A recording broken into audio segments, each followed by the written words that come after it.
ఇదే కదా కథానందలహరి, ఇది కమ్మని కథల లాహిరి,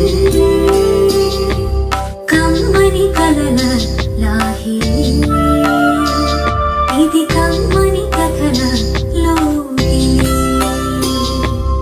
కథానందలహరి సభ్యులకు శ్రేయోభిలాషులకు మా నమస్కారం. నేటి కథ ఏకలవ్య. రచన సురక్ష. సమర్పణ చిర్రావూరి మదన్ మోహన్. రామాపురం అనే కుగ్రామంలో వెంకయ్య అనే ఒక 20 ఏళ్ల వ్యక్తి ఉండేవాడు. ఆ ఊళ్ళో బడి చదువు వసతులు లేనందువల్ల పక్క గ్రామానికి వెళ్ళి అందరి పిల్లలు చదువుకుని వచ్చేవారు. వెంకయ్య కూడా ఆ పిల్లలతో కొన్నాళ్ళు బడికి వెళ్ళి వచ్చాడు. తమ బీదరికం వల్ల, తన తల్లిదండ్రుల అమాయకత్వం వల్ల చదువు మీద పెద్దగా అవగాహన లేక 7వ తరగతిలోనే చదువు మానేశాడు. తెలుగు అక్షరాలు, అంకెలు మాత్రం గుర్తుపట్టగలగటం తప్ప అతనికి తన గ్రామబడి చదువు వల్ల ఇంకేమీ అబ్బలేదు.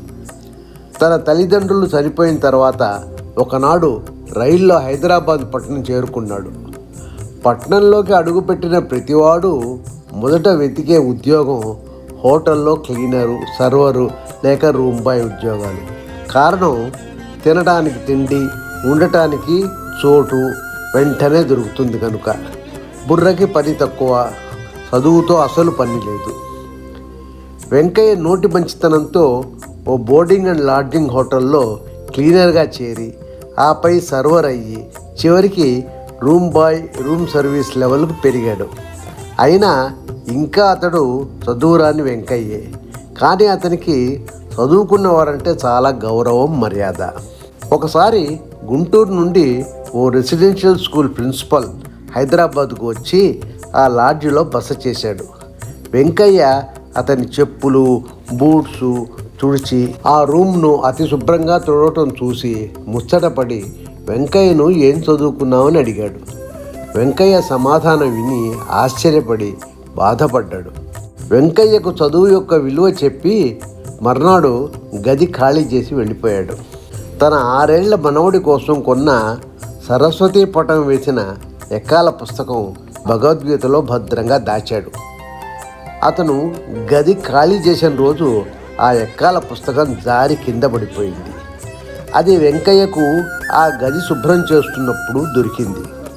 మొత్తం 6 కాగితాలు అడ్డంగా మడిచి 12 కాగితాలు చేసి 24 పేజీలలో 19 పేజీల ఎక్కాలు, 4 విధాల ABCDలు, తెలుగు అక్షరాలు, గుణింతాలు, తెలుగు ఇంగ్లీష్ నెలల పేర్లు, సంవత్సరాల పేర్లు, ఆపై అర, పావు, పరక ఇలా విభజన వివరాలు, అడుగులు, అంగుళాలు, సెంటీమీటర్ల టేబుల్స్. ప్రిన్సిపల్కి రోజు భగవద్గీత చదివే అలవాటు ఉంది. రోజుకో అధ్యాయం చదువుతాడు. అది ముగించి కళ్ళకు అద్దుకుని తన పెట్టెలో పెట్టుకోవటం 2-3 సార్లు వెంకయ్య చూశాడు. అది చూసిన వెంకయ్యకు దాని మీద భక్తి కలిగింది. రోజుకో ఎక్కం కంఠస్థం చేశాడు.